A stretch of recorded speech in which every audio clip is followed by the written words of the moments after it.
Millions of people watching around the world, including New Zealanders, will be invited to say a Pledge of Allegiance out loud to King Charles when he's crowned in London this weekend. It's one of a slew of changes to the ancient ceremony, but at a time when the monarchy's popularity is at a record low, the idea of a People's Pledge has had a mixed response.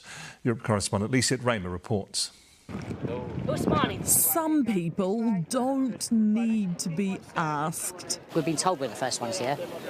What we're doing it for king and country. Camping out already for a front row seat to history, John Lowry is a living, breathing, walking Pledge of Allegiance to the King. Hip hip hooray! Hip hip hooray! 3 cheers for the King and Queen! Hip hip hooray! Hip hip hooray! But come Saturday, the royal family is hoping he'll be joined by millions around the world. In 1953, the coronation was televised for the first time. The Queen took her oath to serve in front of more than 27 million viewers. So help me God. But in 2023, there's a new first. The public won't just be watching the King take his solemn vow, they'll be asked to take one too. So get your vocal cords ready and repeat after the Archbishop. I swear that I will pay true allegiance to your Majesty and to your heirs and successors according to law. So help me God. I'd like to know why. Why would I pledge my allegiance? To ask people, sure. Doesn't mean they have to. I just don't feel that I owe them anything. I think it's sort of old-fashioned. I wouldn't do that. It's one of several big changes to the ancient ceremony. Female clergy will also be involved for the first time, as well as religious leaders from all faiths, in a bid to celebrate unity. But as the coronation approaches and the rehearsals ramp up, monarchy popularity has hit a record low. Only 3 in every 10 Brits consider the monarch very important. So, while the call for millions to pledge their allegiance could well elicit a chorus of swearing come Saturday, it might not quite be the kind the King has in mind. Well, kia ora, Lisette. We've heard the reaction from New Zealand in your story, but what's been the reaction there to the People's Pledge idea? Yeah, it's been a mixed bag, as you might imagine, Mike. Already the coronation is battling a strongly held public belief that the £100 million plus that is being spent on this weekend's celebrations could well be redirected somewhere else, such as helping with the country's cost of living crisis or providing pay rises to the nurses or the doctors who have been on strike for quite some time. But there is now this new element that the Pledge of Allegiance is not just to the King, but also to his heirs and successors, which does technically include the likes of Prince Andrew, who of course has recently been accused of sexual assault. So in the last 24 hours, the politicians and the palace have been working incredibly hard to convince the public that this pledge is a good idea. The politicians are trying to persuade people that it's not all that strange by saying they take the oath themselves when they take office.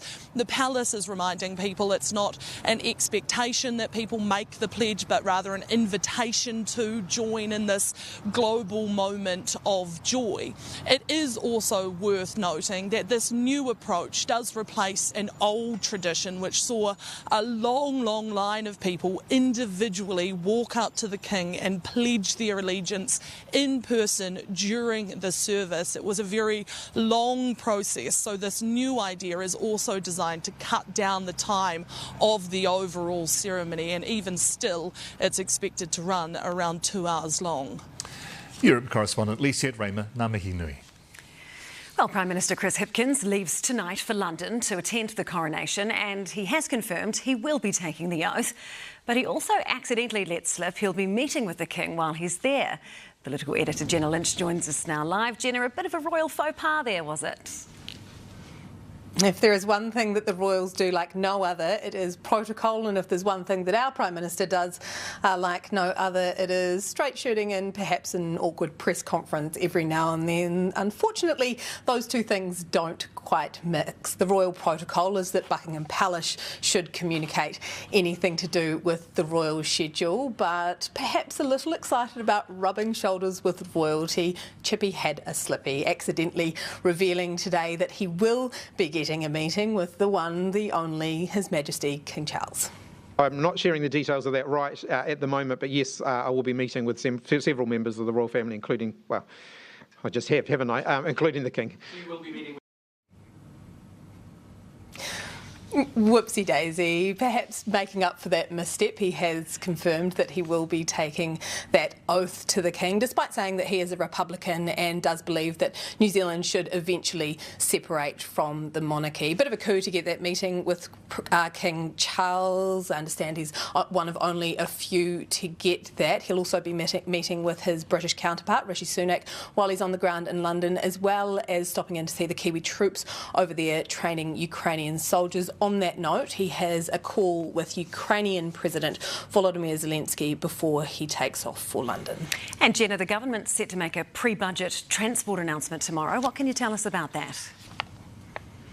Yes, in the lead up to Budget Day, these will be coming thick and fast. I understand tomorrow they will announce that they are rejigging the Clean Car Discount Scheme, making it for only EVs and hybrid vehicles. Currently, you can get a discount for low-emitting petrol-only vehicles like Suzuki Swifts, but the scheme has been too successful. It's supposed to be paid for by the so-called ute tax, the fee on high-emitting vehicles, but there have been far too many discounts, not enough fees collected, so they are rejigging that. So it is only for the cleanest of clean vehicles, the hybrids and EVs. Our political editor, Jenna Lynch, there live from Parliament. Tēnā koe.